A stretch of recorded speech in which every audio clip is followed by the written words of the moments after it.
नमस्कार, ट्रूथविंग पर आपका स्वागत है। मगध विश्वविद्यालय के कुलपति प्रोफेसर डॉक्टर राजेंद्र प्रसाद के खिलाफ विशेष निगरानी की अदालत के द्वारा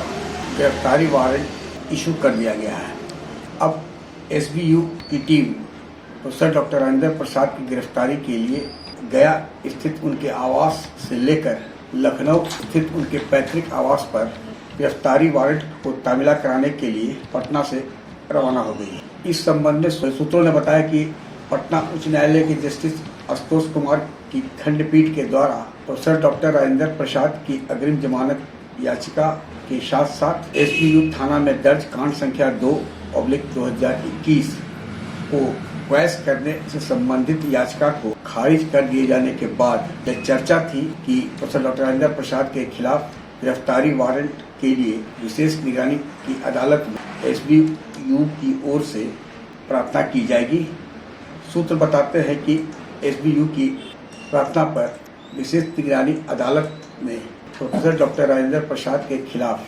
गिरफ्तारी वारंट जारी कर दिया है। सूत्र बताते हैं कि पटना उच्च न्यायालय के जस्टिस आशुतोष कुमार की खंडपीठ द्वारा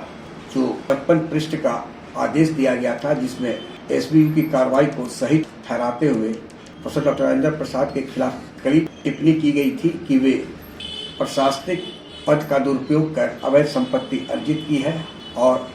एसबीयू की ओर से यह अदालत को बताया गया था कि कैसे प्रोफेसर डॉक्टर राजेंद्र प्रसाद जो वीसी हैं, उनके माथक जो अदालत तक प्रभारी अधिकारी है, वे एसबीयू के अधिकारियों को धमका रहे हैं, डरा रहे हैं। और इस संबंध में एसबीयू की ओर से प्रोफेसर डॉक्टर राजेंद्र प्रसाद का एक पत्र भी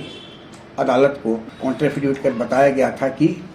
इन्होंने एसबीयू कार्रवाई में मदद न करने के लिए मगध विश्वविद्यालय के पदाधिकारी एवं कर्मचारियों को कह रखा है। अब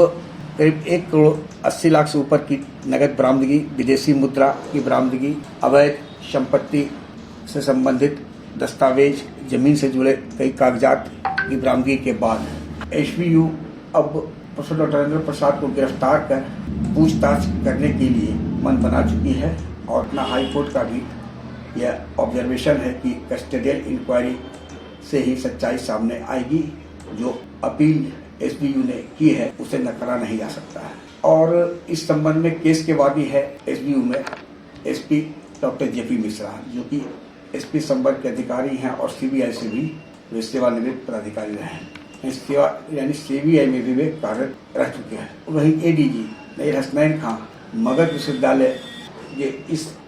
जो बहुत चर्चित भ्रष्टाचार से संबंधित घोटाला है, इसकी परत दर परत उखाड़ने के लिए लगातार मॉनिटरिंग कर रहे हैं, बैठक कर अधीनस्थ अधिकारियों को निर्देश दे रहे हैं। और चूंकि यह मामला सुप्रीम कोर्ट से होते हुए पटना उच्च न्यायालय तक चला गया था, जिसमें क्वैश करने की भी बात हो रही थी, जिसके कारण जनवरी से लेकर पिछले सप्ताह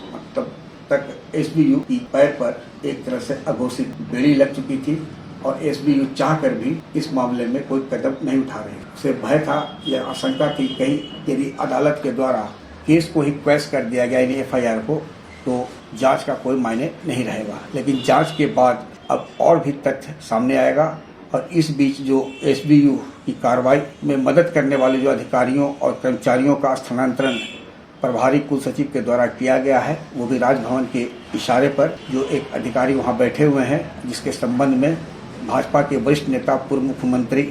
सुशील मोदी हो या भाजपा के सांसद सुशील सिंह, सभी ने खुलकर कहा है कि अब भ्रष्ट कुलपति को, राज्यपाल को बर्खास्त कर देना चाहिए, लेकिन ऐसा हुआ नहीं है। अब एसबीयू की पूछताछ में प्रोफेसर डॉक्टर राजेंद्र प्रसाद की नींद तो उड़ना तय है, और वे पूरा प्रयास करेंगे कि एसबीयू की गिरफ्तारी वारंट से बचने के लिए कोई न कोई उपाय करे या माननीय सर्वोच्च न्यायालय जाए अपने बचाव के लिए। लेकिन यदि वे गिरफ्तार हो गए या पकड़े गए तो इतना तय है कि उनकी गिरफ्तारी के साथ साथ एसबीयू की पूछताछ के बाद मगध विश्वविद्यालय में वैसे उनके समर्थक अधिकारी और कर्मचारी रहे हैं, उन पर भी कार्रवाई होना तय है।